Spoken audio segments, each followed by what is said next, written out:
Okay. Okay, welcome to episode 3 of the Aim High and Achieve podcast. I'm delighted to say I'm joined by Luke Cambridge today. We know each other from our little town, Hergesund. I used to, when I started this podcast in the planning and I was kind of writing down names and things, your name was probably, I don't know, second name I put down. I thought, okay, yeah, this guy looks like he knows how to achieve things. I used to drive to work and see you running up one way, and then I would drive home from work and you'd be running back the other way, and you have quite a distinctive look. So I was like, okay, this guy seems to know how it's going. So thanks for joining me. Thank you very much for having me. No problem. Okay, so we go right back to the beginning, and I've obviously known you for a bit of time now, and we've spoken in the past, so I know kind of what your history is. But for people listening now, just go to the very first sort of moment you sort of thought about what you want to achieve in life, how you sort of built your life up to that. We'll get into it later, but you're in the top 5 in Norway for OCR. So that's going to be what we're talking a lot about. So explain what OCR is, go into that, and then we'll go to the beginning. Yeah, okay. All right. Okay, OCR, obstacle course racing. So imagine like your typical obstacle course, as you like when you were a kid. Everyone did it in gym, for example, PE. Yeah. And just that idea of having to jump over stuff, swing, balance, crawl, and all this kind of stuff mixed in with running then. So it's not like a pure running sport, and that kind of dream to be a pure runner is like for very few people. So at OCR, I feel opens up a running possibility for many people. Lots of different walks of life. You know, going. I've started now thinking about as you sort of be getting to your 40s like me, and I'm running every day now, and I'm cycling a couple of times a week, and I'm going back to the things that I did when I was a kid that I used to love doing, being outside in the rain, in the sun, you know. And if you think back up, you think about mental health, when were you happiest? It was when you were a kid, yeah? You know, when you were fishing or cycling or running, you have a care in the world. I think we lose, in the modern world, we lose a bit of our way with things like that. And I think it's a good thing. I mean, you've been doing what you love all your life. You've made almost, a professional career from it. So I think it's brilliant. But yeah, so we're talking about sort of monkey bars. Yeah. We're talking about sandbag carries, crawling through the mud, under nets, carrying tires, logs, jerry cans full of water, ammunition boxes. Crikey. All right. And now, like, the more modern kind of OCR is more like a bit more technical, especially in the European scene. Then it's like you got all these different kinds of ninja grips, like think Ninja Warrior on TV. I looked through your Facebook and I saw a video with some sort of grips in your hands that you had to place in to sort of monkey bars that you were swinging, which I thought, crikey. Because I'm kind of thinking running's hard enough without adding like 100 obstacles over the course of it. But I mean, for some people, like if we're thinking level, then you think like top level runners. Okay, they're like running 10K in 26-7 minutes. Wow. And to be there, you have to like be really, really specialized. But being a generalist, I've always had like a preference for being a generalist. So like do like a hybrid. Like a triathlete, maybe. Yeah. Good at 3. Yeah. Yeah. So like even all the way back to when you first start playing video games and when you choose a character, I always want to be the balanced one, the one that was fast, but also like, well, preferably fast and with a bit of punch, but not like the tank. You didn't want to be Bowser. No, exactly. Or Luigi. You wanted to be someone in the... I get exactly what you So mean. even going all the way back then, it was like, okay, who's the most balanced? What's the best middle ground here? Okay. So that's the kind of thing with with OCR, you'll see the decent runners in an OCR, and you'll see the strength guys. Okay. And that's where like those two worlds meet. But of course, to be the best in OCR, you need to be the perfect hybrid. Okay. The best hybrid that you can be. So I'm thinking a lot of people now are probably thinking Tough Mudder, for example. There's one sort of competition to do, and I know I've got a few friends who've done this, and they once a year they put it on Facebook for a bit of fun. But how did you get into that then? So from school you've got, you have your sports days. I used to, I was probably a bit the same. I was okay at a bit of middle distance running. I was not the fastest, not the slowest, not the strongest. I was a bit in the middle. So how did you get into OCR originally? Okay, so going all the way back to the sports day then, just like for the mental side of things and for like the aiming high part, I was actually the fastest in my class. Okay. I was always the fastest guy in the class. So just from an early age, like 5, 6, 7, you're the fastest guy. Okay. And now I see all these kids, I work with kids, and I see these kids like, okay, you're the fastest here, but just wait until you start at school. Just wait until you get that competition. And for me, I didn't see that picture at that age. So I was always the fastest until year 9. And I remember this specifically, a 200-meter race. I was actually, the other guys had grown taller than me, longer legs. I came 4th. Okay. I just remember that. And that was like my downfall. I just gave up. Wow. After that race. I was like, I've always been the fastest. I've never lost a race. Yeah.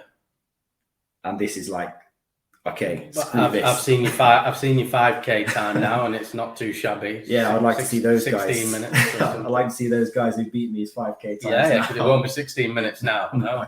So yeah, that was like from year 9 to what are you then? You're like 14. Yeah.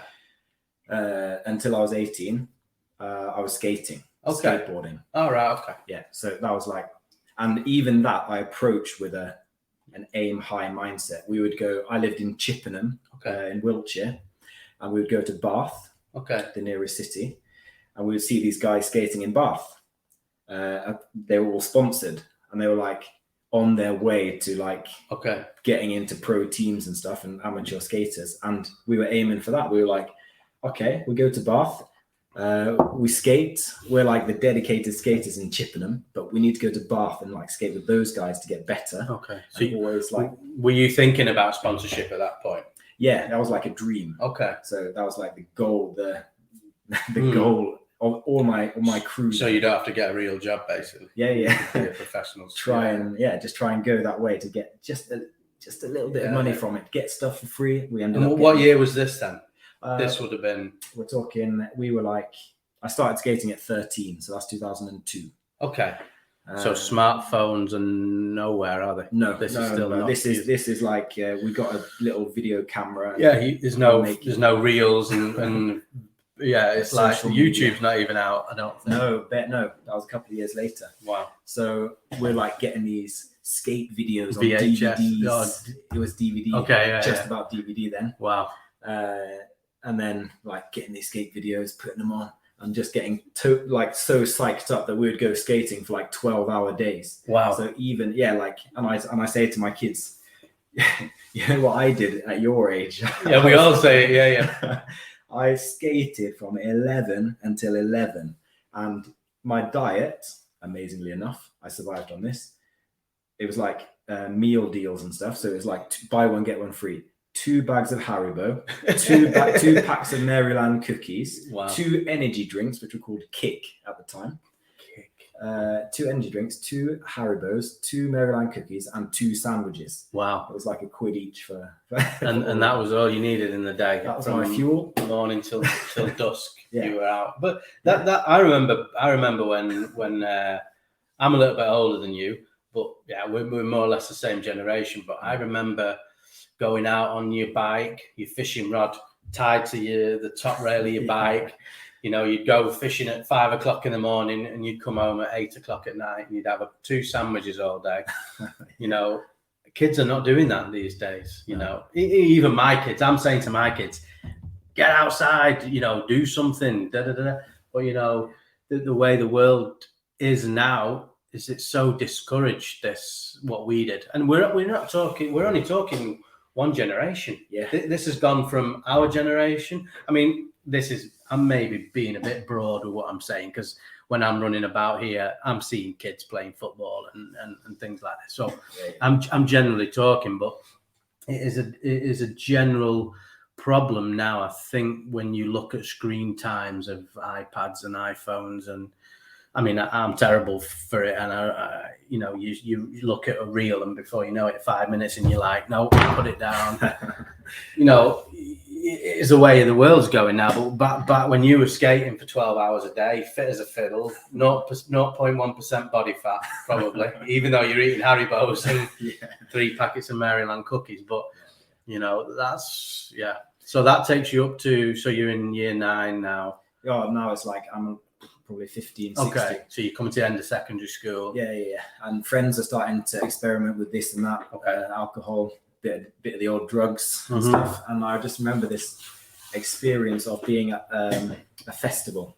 And like my skating, like I approached skating like training. So I'd be skating for those 12 hours and I wouldn't be taking many breaks at all. We'd be like moving from spot to spot and skating from spot to spot. And my friends would be like taking breaks, having a little bit of a smoke, blah, having a chat. And I was just like totally dialed in. So my mentality already then was like completely obsessed. Where do you think you got that from? I think at such a young age. I think it comes naturally. Like I'm the kind of person who doesn't get tired of stuff. Doesn't get bored.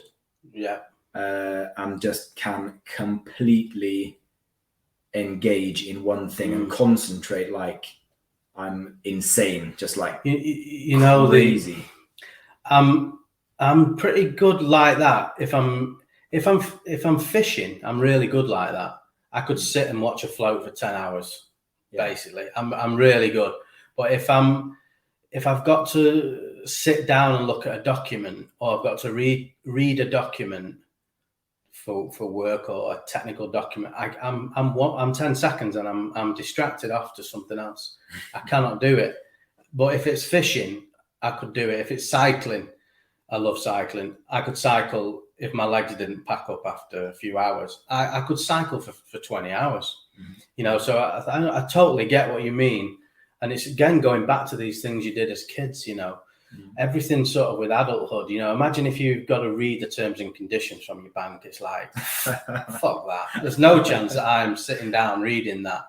After 10 seconds, you've finished.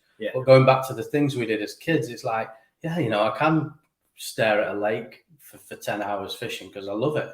And that's again, passionate. And again, it's with kind of kids nowadays, they've gone away from having that patience, probably because of technologies and things have made this instant like dopamine hit.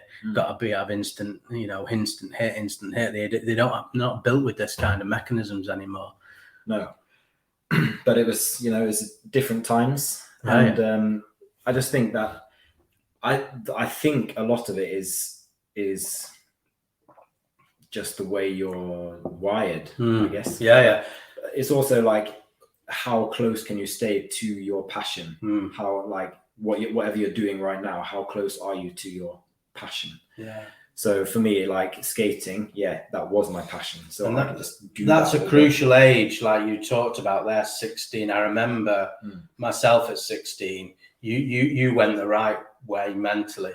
I mean, I didn't have a catastrophe, but I liked a beer and like to go out and no drugs, but I like to have a beer and a party.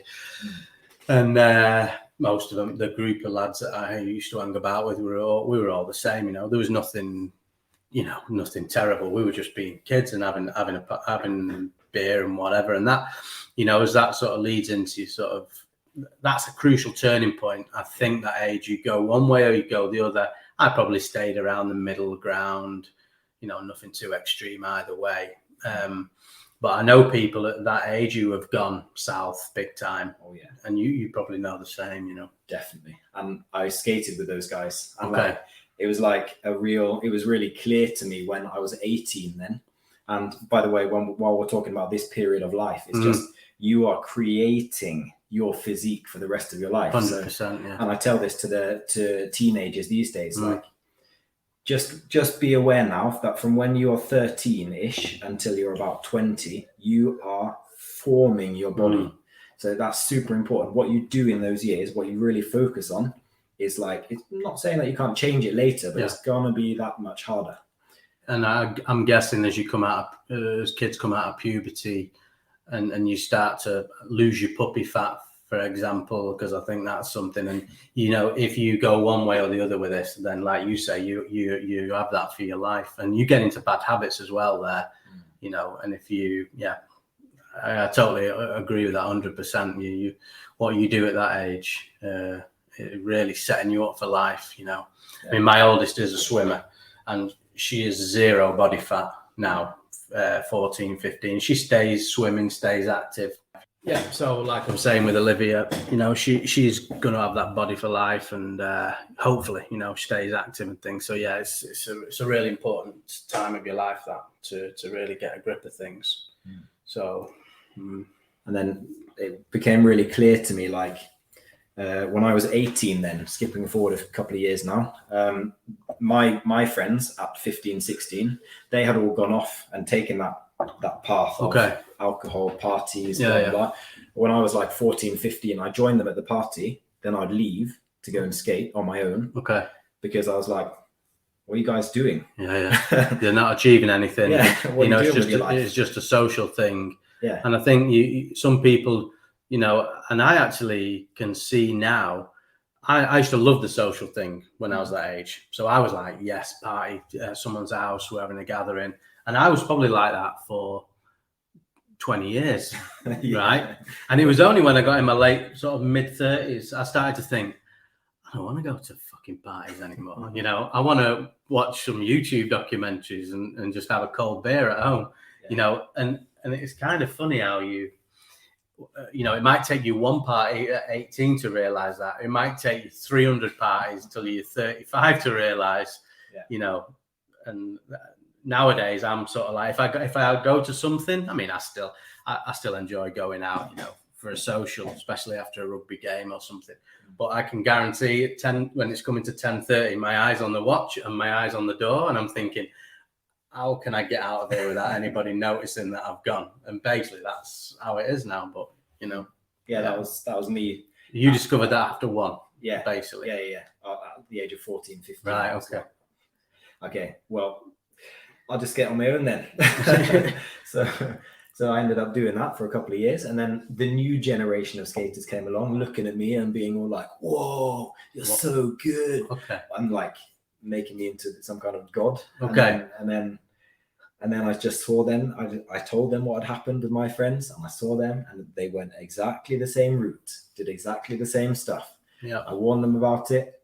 Nope, they were hiding it from me, and they just did the same thing. And I'm just like, okay, so this is the thing. That is kind of reminding me of I've watched a few sort of rock climbing documentaries and things, and that strikes me as kind of like the same kind of culture with rock climbers, you know, like, you know, in like you see in Yosemite, they're like partying, smoking a bit, and then they go and do a bit of climbing, you know, and then they kind of, you know, they kind of follow that route. But then you look at someone like Alex Honnold out of that, who is, you know, laser focused, doing a bloody hangboard after his freaking free soloed El Capitan.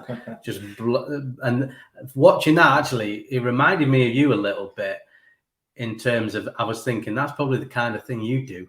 You'd probably do a 10K OCR, and then you'd probably come home and just cool down with a 5K or something. And that was one point that reminded me of you in that film. But I'm guessing that the similarities of the sort of skating world, the sort of rock climbing world, you know, culture, maybe, you know. Yeah, absolutely. So I mean, that's like, and throughout all that whole process, I was like left to my own devices. I mean, from the age of like 16 to 18, sixth form in school, didn't really have any. Okay, I had like connection. I have friends, and I met like some new guys who were skating, but they were also into, so it was like, it was all it was all like a bit up in the air. Okay. I met like a couple of guys who were more into the nature kind of things. Okay. And I started walking barefoot when I was 18, started running when I was 18. Again, picking it up on the way to work. I used to work in the post office. My mum was the boss. Okay. So she gave me a job when I was 16, Right. since I turned 16. And then I would always have to run to the train to make it on time. Okay. And then I remembered back to that before that 200-meter race in year 9. Okay. I remembered back to like, running. Yeah, running's a thing. Yeah, I kind of like this. And then I was like running to the train, enjoying myself, just like, cool, I can do this. Yeah. And then like both morning and evening on the way, because I could either run down to the train station to get the train that left 12 minutes after I was done at work, or wait another half an hour for the next train. So I was like, okay, let's try and get the train. So always just trying to make it to the train, and it just woke my interest in running again. Okay. And then suddenly I'm watching stuff on YouTube, which is now a thing. Like, I don't know how I got into it, like the searches that I did and stuff, but I ended up watching stuff like Goggins. This is when I'm like 18. So now it's 16 years ago. Wow. I'm watching Goggins doing the Badwater ultra marathon when he was actually doing it. Right. So this is when he's an athlete, then he's not kind of like a social media presence yet. No. So you watch. Okay, that's interesting. Yeah. So you kind of been on the journey with him almost. Okay. Yeah. So I've sort of picked him up a bit through, podcasts and Cameron Haynes and Rogan, and you pick all this sort of group of people up, influencers and things. So I've sort of picked it up backwards. Yeah. So I was like, okay, Goggins, lad. Who's going to carry the boats and all that. And then I've gone backwards. Yeah. So I've kind of gone, okay, did that. And then I've probably watched these things, but in reverse. And you've kind of been on the journey with it. Yeah. Yeah. Which is good. So all these people like Goggins, Wim Hof, all these, like, I guess I was looking for like mentors or idols and stuff. I do like to idolize people. Yeah, I'm the same. I'm the same like that. To have someone just to like as a model. Yeah. So those kind of people started coming into my reality, and then I was just like, okay, yeah, maybe I can. And then parkour at the same time, like from skating. What did we do when we took a break from skating? We started climbing on buildings, climbing trees, climbing everything. So parkour became a massive part of my life. Okay. And that all just feeds into what becomes OCR then, because it's obstacles, it's parkour, it's the culture of doing something for 12 hours, just like the whole, I'm outside and I'm working hard. Okay. Parkour, started running, and like, can I run to the next town? No. Okay. I run from Chippenham to Calne. Okay. Which was the next town along on the cycle path then, the bridleway. Okay. So I was like, okay, got my skate shoes on, rolled up my jeans, and that was it. Yeah. I was off. That was it. And I'm guessing this is before, must be before like Strava and Garmin apps and all this kind of thing, which we have nowadays. You're just running for the pure fun of running. You're not running looking at the watch like I do. Am I on pace? Am I off pace? Am I going too easy? What's my heart rate? And you sort of blind yourself with all this technology and data, and I was kind of thinking I ran before this podcast just because I wanted to just freshen my head with what we're going to talk about and things. And then I was for 3 kilometers, I didn't think about anything. Then I sort of got clear in my head what we're going to do, blah blah blah. And then I was like, okay, I looked at my watch, and then I was like, I'm off my pace a bit. I need to increase my pace. And I'm like, how long have I got? And then I started to just like data processing as I'm running.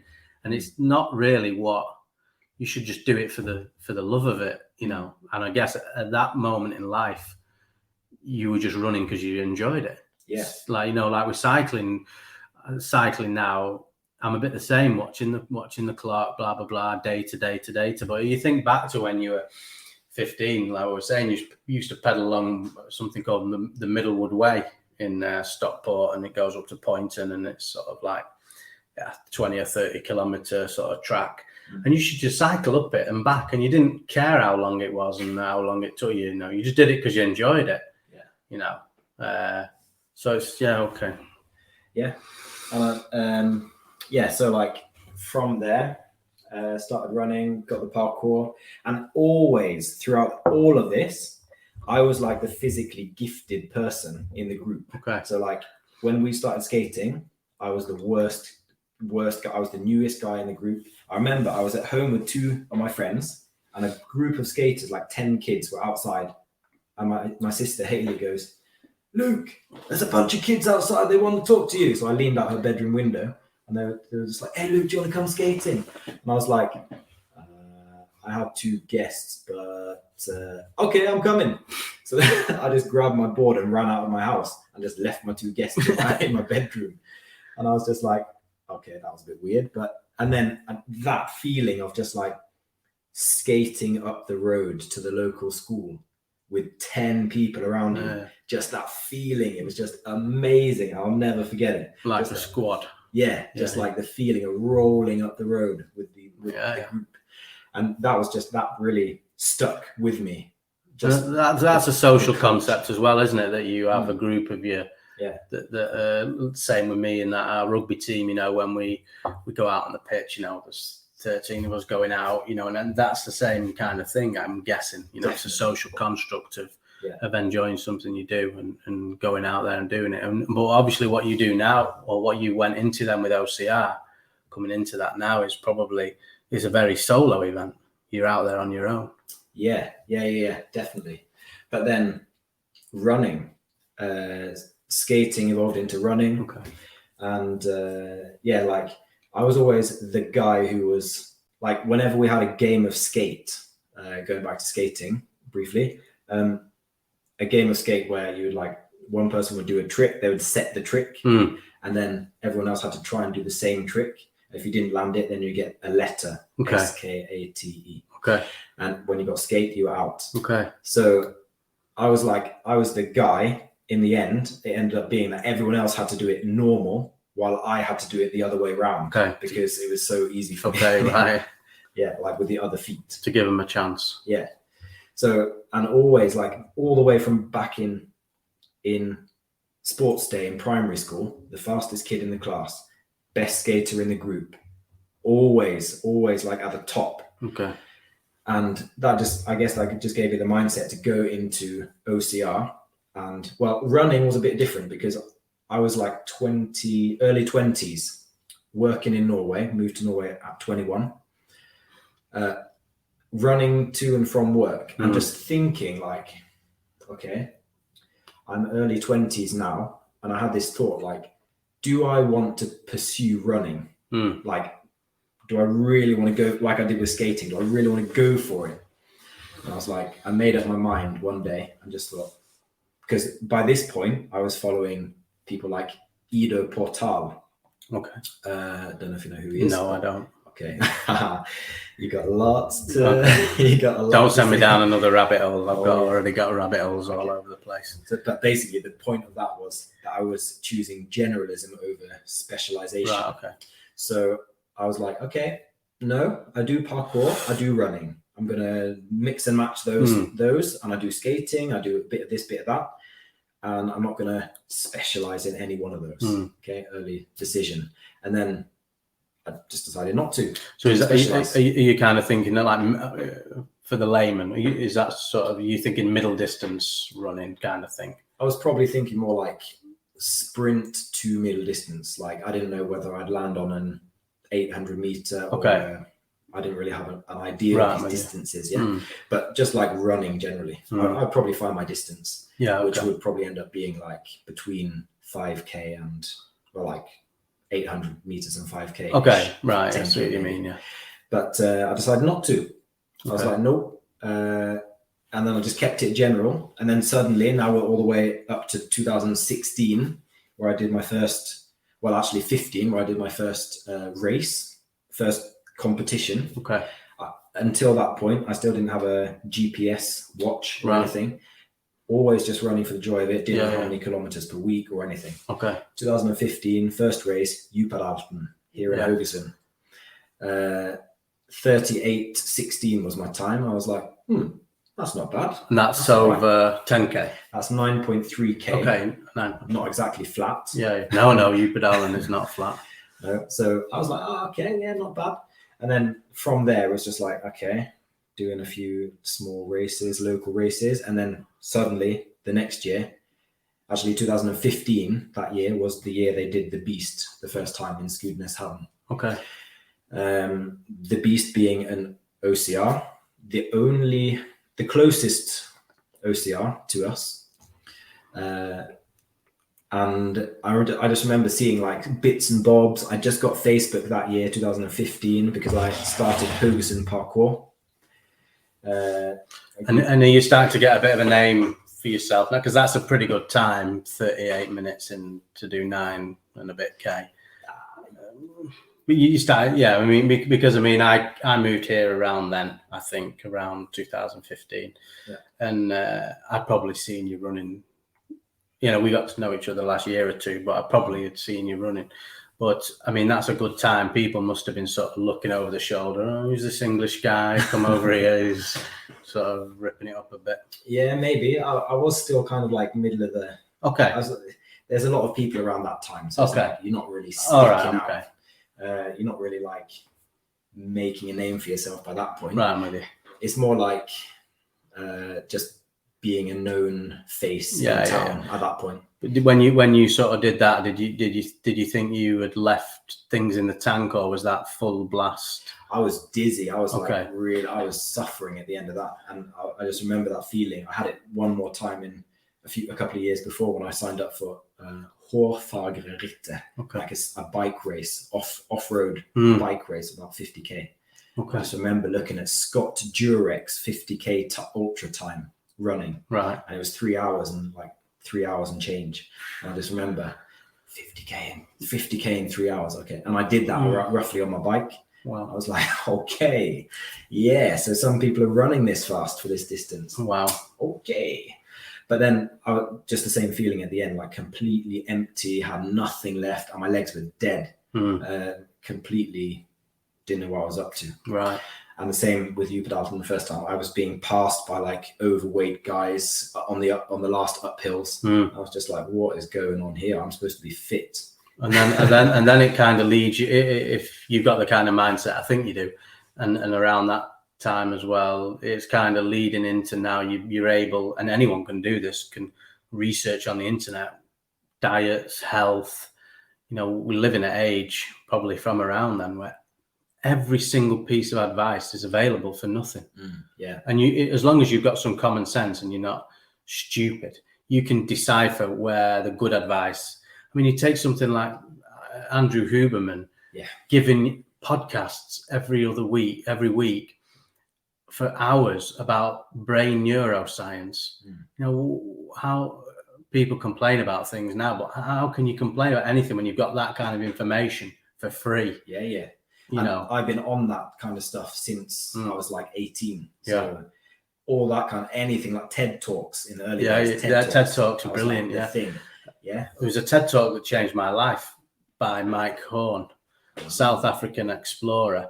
He did you can go and listen to it, about 30 minutes long. He does a TED Talk, and I listened to that TED Talk back around maybe around 2016, 17, something like that. And he talks about his expeditions to the North Pole and sailing down the Amazon on a boogie board and all these kind of things. And he just shifted my mindset completely. Yeah. And I would recommend anybody to watch that Mike Horn TED Talk, because it is pretty life-changing. And the one, I'm going to butcher this quote completely, but he says a quote in it when he's on his way to the North Pole in winter and it's -70. And his cornea and his eyes start to freeze. And he says, when I'm on my way to the North Pole, my eyes are starting to freeze. The cornea is freezing. You have to know why you're doing it. Yeah.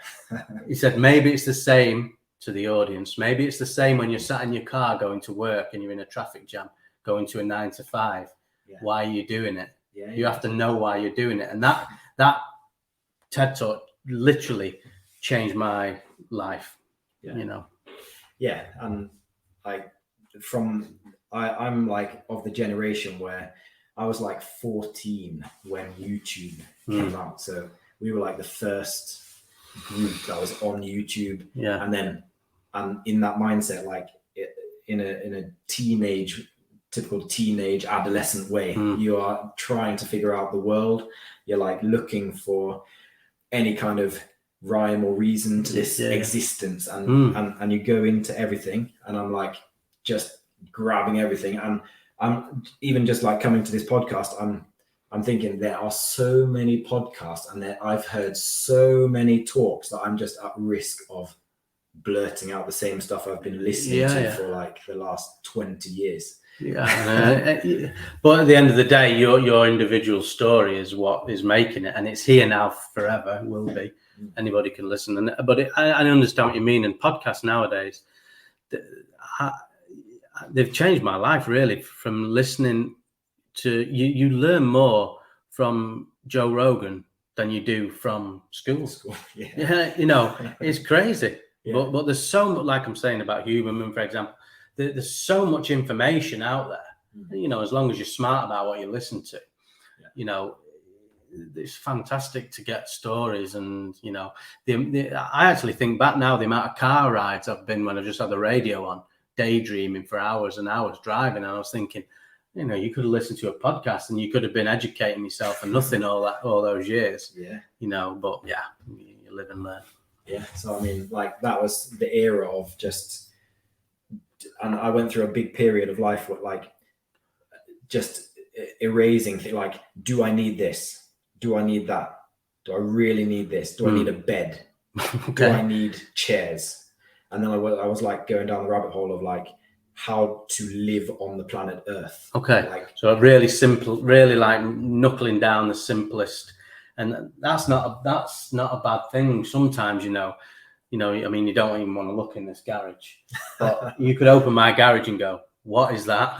Why do you need that? Why do you need that? Your life is just one big cluttered mess, really, when you think about it. I mean, I've moved house a few times, and the shit I have transferred around the world that I don't freaking need is unbelievable. So sometimes, I mean, that is, that's a good thing. Just declutter.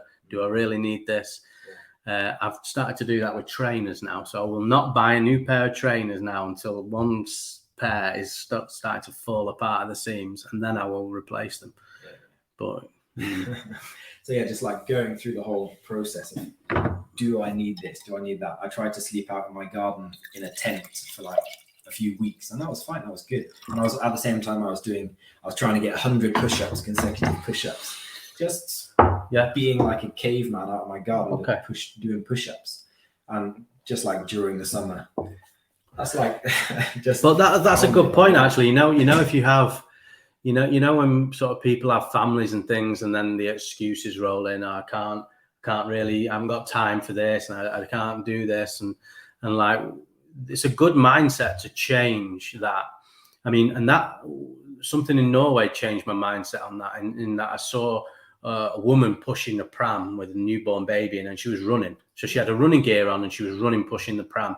And I'd never seen that in the UK before. I'm sure people were, I just never seen it. 100% people have done it, but I'd never seen it until I came here, and I was like, okay, that makes sense. She's not sat at home complaining, I've been left with a kid, or it's the kid's playing up or crying or whatever. So I mean, I went up to Upadalen with the paddleboard and with Sophia. She likes swimming in the lake.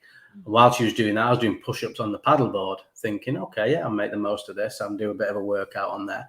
But once you start doing that micro workouts, little places, if you drop the kids off at the cinema, I'll just run for an hour and a half, or cycle for an hour and a half, come back, pick them up. Once you start to look at your life and look at the 24 hours in the day, there's so much time to do these sort of little workouts or little things, keep the mind going, exercise, it really, I think we're in a world where people are making excuses a lot of the time, taking the easy option, and then that leads on to their mental health issues, depression, and it's about a mindset. Listen to this Mike Horn TED Talk, and that's what he was saying. He is saying, don't complain about things today that you could have organized yesterday. So if you got time yesterday to organize today, it's going to make your life way easier, So yeah, that's interesting. It's interesting that you were doing that way back. Yeah. And like now we're on to the kids and the whole still being an athlete with kids thing. So my kids were born in 2010. 2011 and 12. I moved to Norway in 2010. So shortly after, around 9 months later. So our kids are the same age, more or less. Yeah. So, and I'm actually known in Haugesund for this, for like doing just what you just mentioned with the lady with the pram, and like it's always me and the kids. Like my girlfriend is working a lot. Yeah, she loves her job. Okay, fair enough. And it's me and the kids a lot of the time. I got 2 of my own biological kids, and I got 2 bonus kids. Okay, I got 2. Of hers. Stepkids. Yeah. So, I always treated them exactly the same. We've been together since I was 18. She was 26 then, so she already had 2 kids. Okay.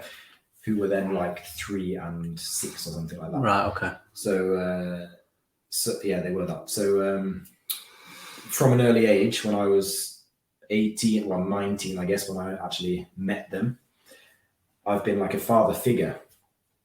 I wasn't really ready for my own kids. Oh, you're quite young, really, for that. Yeah. So it's like I wasn't ready for my own kids, but it was a good practice kind of thing, a good arena to try it out. So when I did get my own kids a couple of years later, then you've had the practice and you're ready to go. Yeah, it was like nothing. Yeah. So and my girls, they're known for being in that.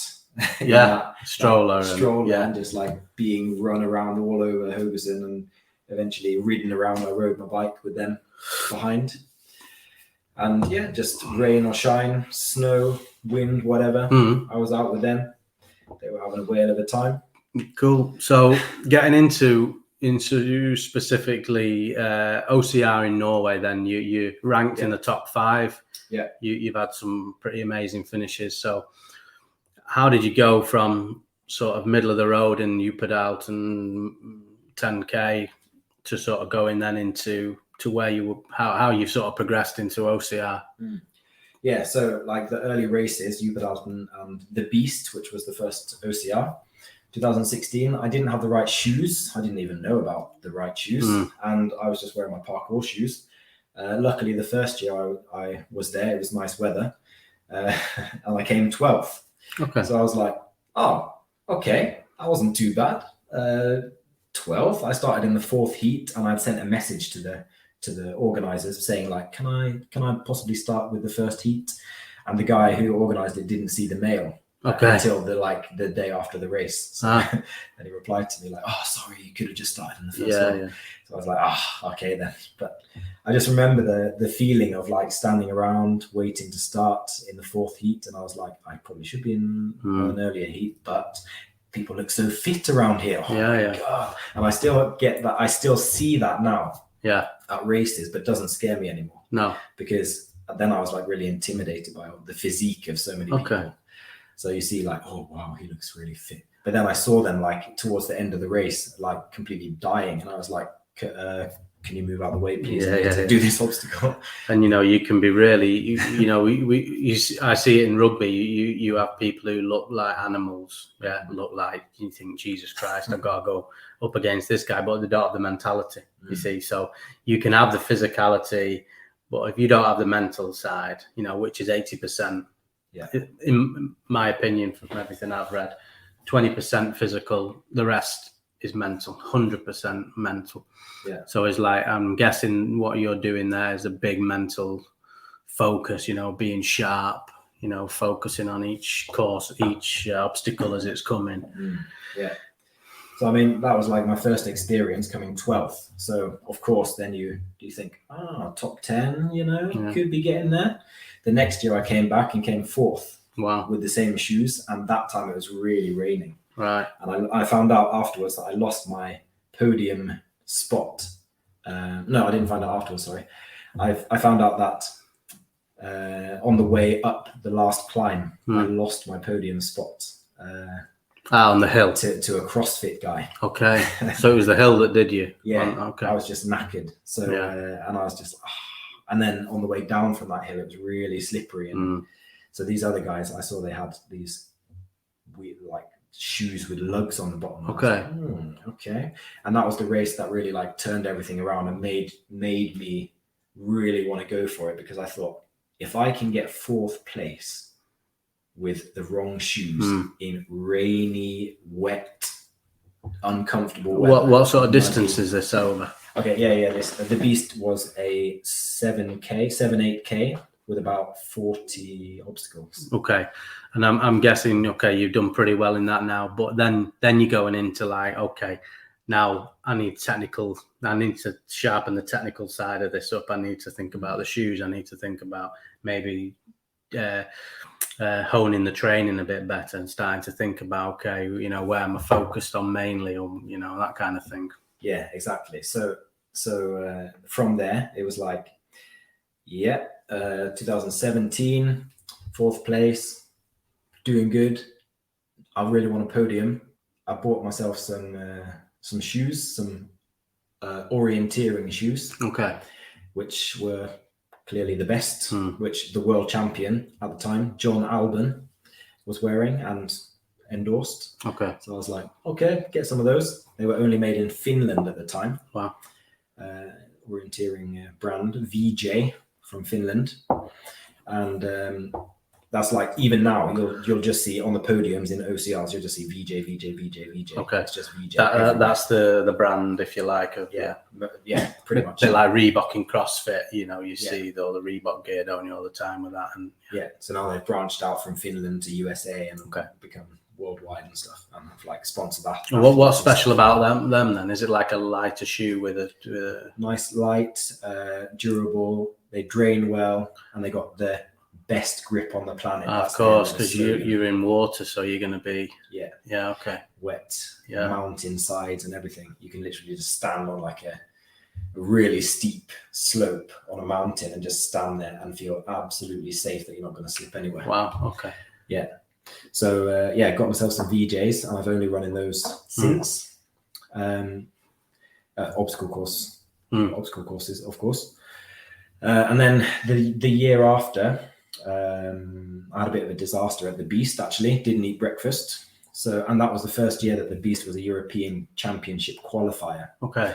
So I was really disappointed to come 15th, and like I was aiming for the podium. Okay. I was putting myself in position, and then suddenly it just crashed. What do you think that was? A bit of nerves, or was it something physical? It's just lack of energy. Like, I didn't have breakfast, so the reason for not having breakfast, was it a bit of nerves? Nerves, excitement. Because I'm exactly the same before a rugby game. I find it really hard to eat, so I'm kind of like 2 poached eggs and 2 pieces of toast, and that's me for the day. Like, but I can't face it to eat. I don't know if it's the adrenaline, you're kind of going into war kind of thing. So I know full well that's going to come on a game day. So the night before, I'm just carbing up. So I'm thinking, mentally, I'm thinking, but I probably ate way too much yesterday anyway. So I just make sure I drink 2 or 3 liters of water before. And usually after 10 minutes of the game, my adrenaline settled down. And now I'm into focus mode, So, but if you're not prepared for that, if you've not eaten and it's not something you knew you weren't going to do, I guess then your body's probably going to run out of fuel. And like you say, and these efforts are like, it's like an hour of red line. Right. You are just purely you're anaerobic all the time, meaning that you're only burning from your glycogen stores. You're only in the red zone, like completely way over your threshold. Because everything I do mainly is aerobic, so sort of slow running. So anaerobic is if I was to just sort of interval train sprints, I'd be anaerobic when I was sprinting at full blast. Right? So an OCR is like, you are basically pretty much red line the whole time, because you have no time to rest, I guess. No. So yeah, it's intense. It's an intense experience. Like even just like a 10K OCR, even 8K can be like the effort of a half marathon. Wow. And what sort of times does that take on it? Say, for example, a 10K. A 10K would probably take you're a bit over an hour. Okay. Yeah. So a 10K, yeah, for me to run is about an hour, a bit less, 55, maybe 105 if it's after a night out. And then, and you're doing 80 obstacles within that at the same time. Yeah. Okay, that's crazy. So our 10K times, the better guys in, for example, Norway are running low 30s for the 10K. Wow. We're like under 35, between 30 and 35. Okay. So you got to be there in the running, and you have to now, especially now, you got to be on the obstacles. You got to be like practicing these types of obstacles. You can't necessarily get everything specifically, but you got to have the type of grip strength that you need. Yeah. And that's you said earlier you've just come from the climbing gym, so that's, I'm guessing, one environment that's perfect for. And I've been in the climbing wall a bit. I took my friend there. He came to visit me a few weeks ago.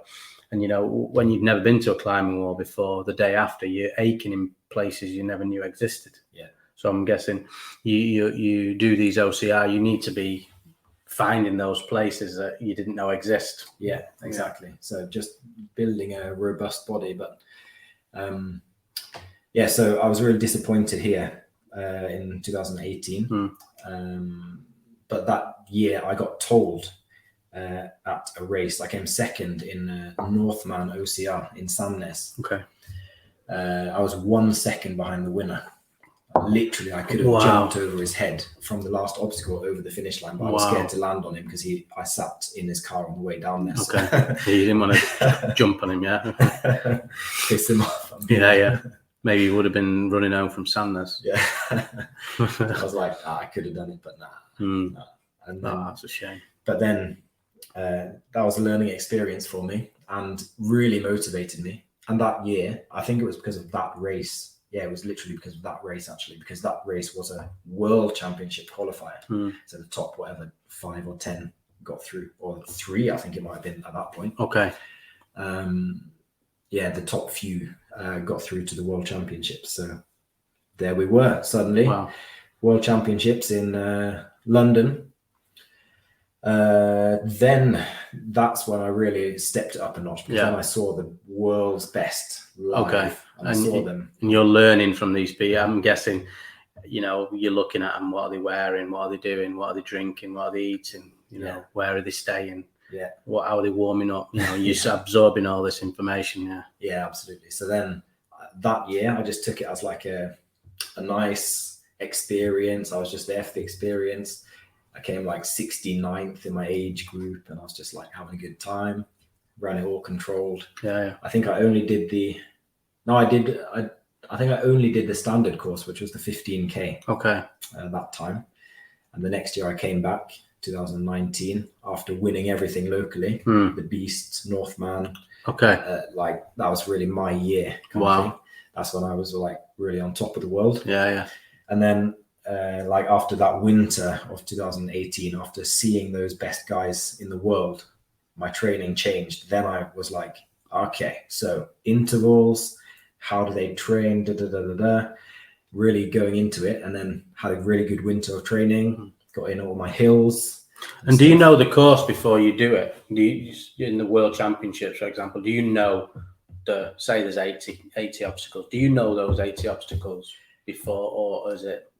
You know what kind of obstacles you're meeting. Okay. You have the rule book, which details every obstacle, but they don't always have a specific picture of that exact setup of the obstacle. Like if they say multi-rig, then you're going to have, that you're going to have a rig, which could be 10 meters long, could be 30 meters long, right?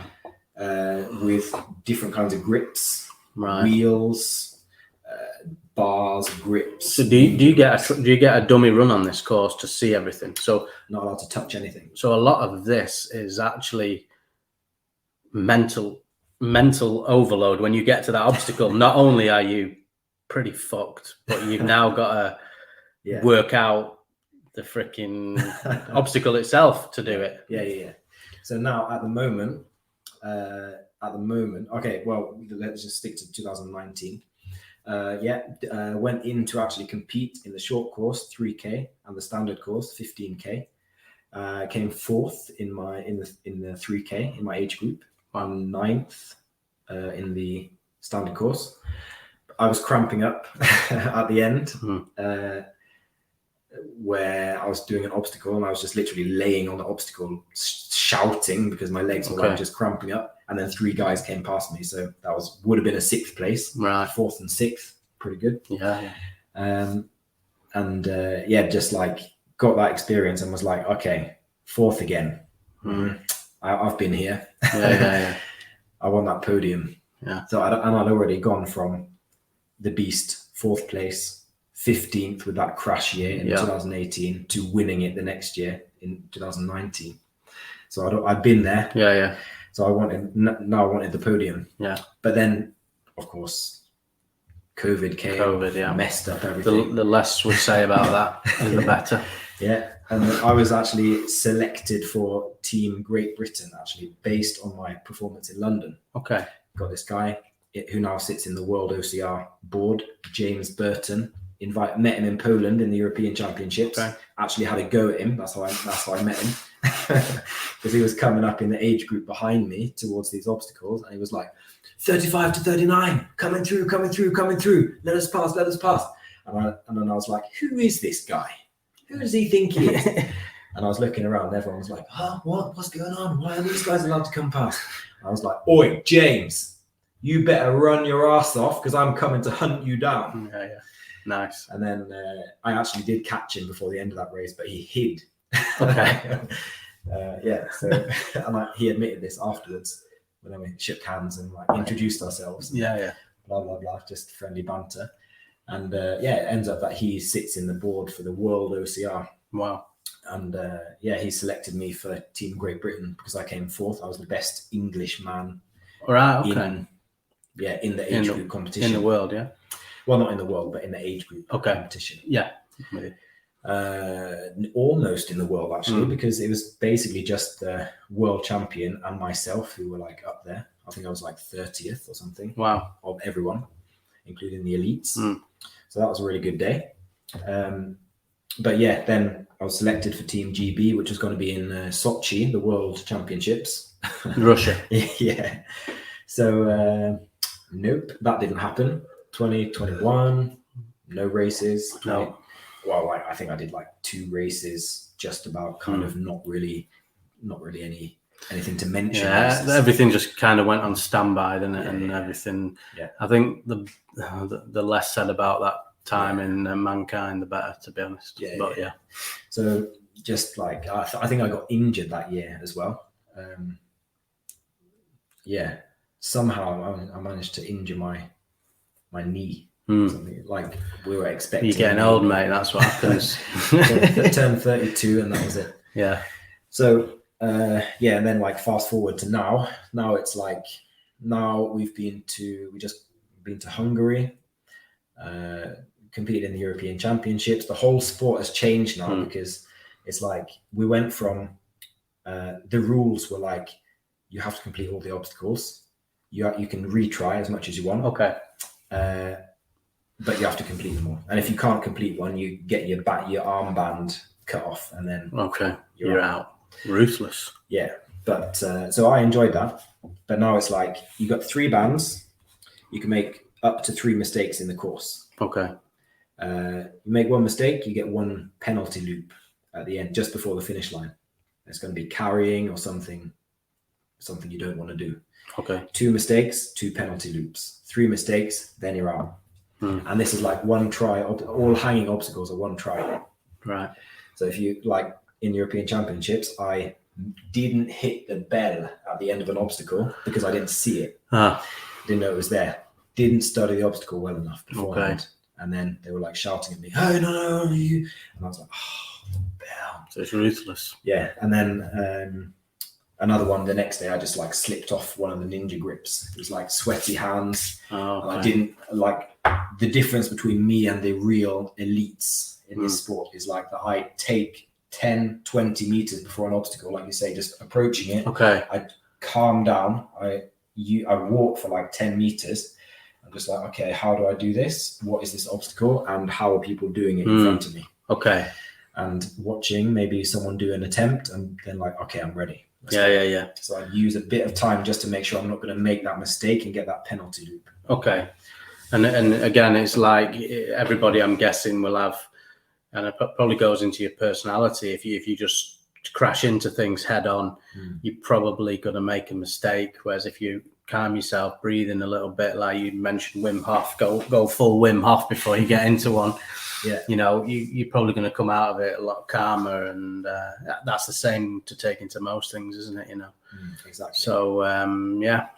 And so like you see world champions, national champions, they were all there, but not all of them came through with all their bands because they're just gunning, they're just going for it. Right. So best guy in Norway, number one in Norway, out of it. Right. All bands lost. Crikey.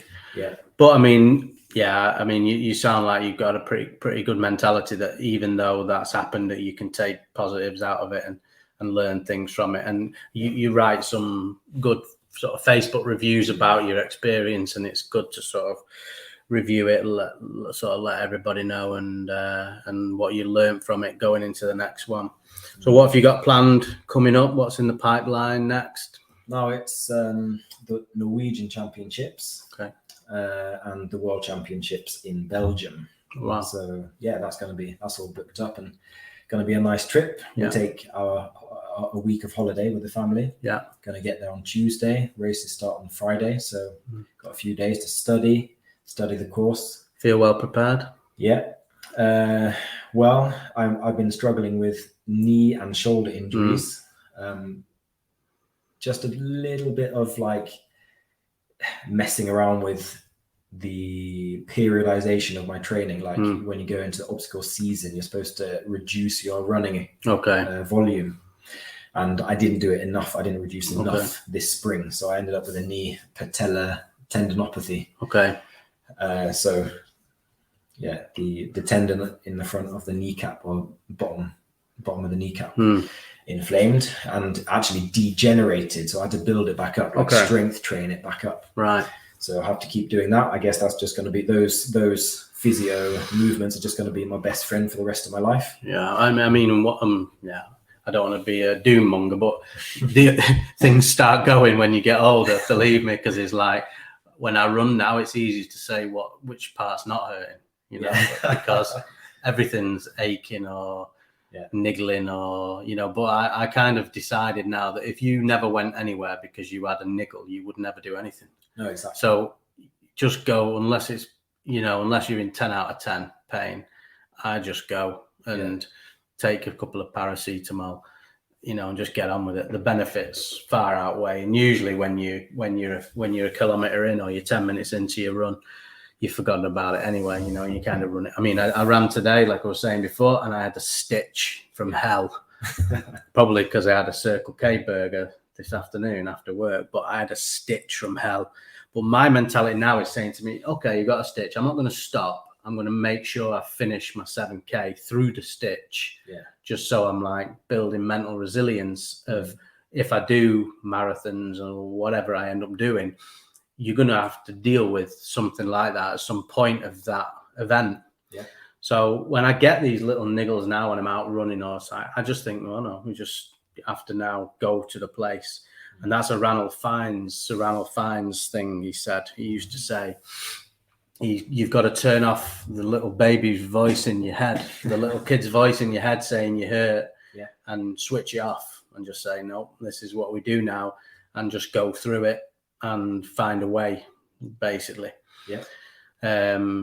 So, yeah, but we're coming to the end, Luke. It's been absolutely tremendous talking to you. I have really enjoyed it. Hope you have. Absolutely. Yeah, thanks for sharing your insights into OCR. Best of luck for the ones you've got lined up, and we'll do this again in a few months. You can let us know how those ones go. Definitely. And what else is coming up. So, Luke, thanks very much. Cheers.